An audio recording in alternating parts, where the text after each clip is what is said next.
Salut, c'est Quentin, je suis ingénieur projet chez Hammers Technologies et aujourd'hui je vais vous parler d'une étude que j'ai présentée sur l'utilisation de sols traités par désorption thermique pour l'agriculture.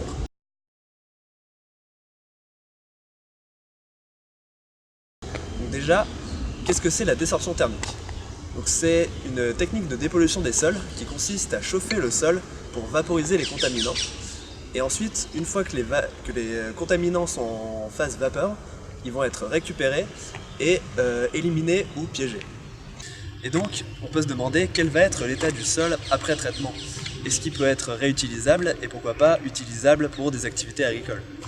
Donc il y a plusieurs études qui ont déjà été faites et qui ont permis de démontrer la différence entre des échantillons de sol propres et des échantillons de sol issus de traitement par désorption thermique.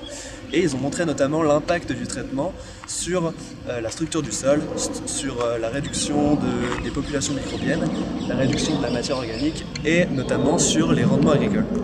Dans l'étude que j'ai présentée, la particularité est que en plus des échantillons de sol propres et de sol issus de traitements par désorption thermique, les scientifiques ont aussi réalisé des mix de sol, donc avec du sol issu de traitements par désorption thermique et des proportions de sol propres, donc par exemple 5%, 20%, 40%.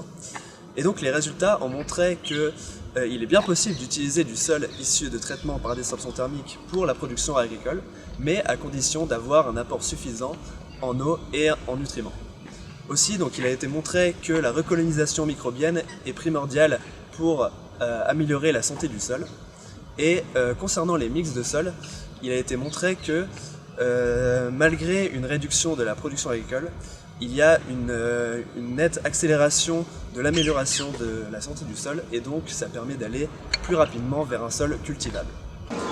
Ah bah en fait c'était tout pour moi. Je vous donne rendez-vous pour la prochaine vidéo de la team Hammers Technologies. Allez, à plus!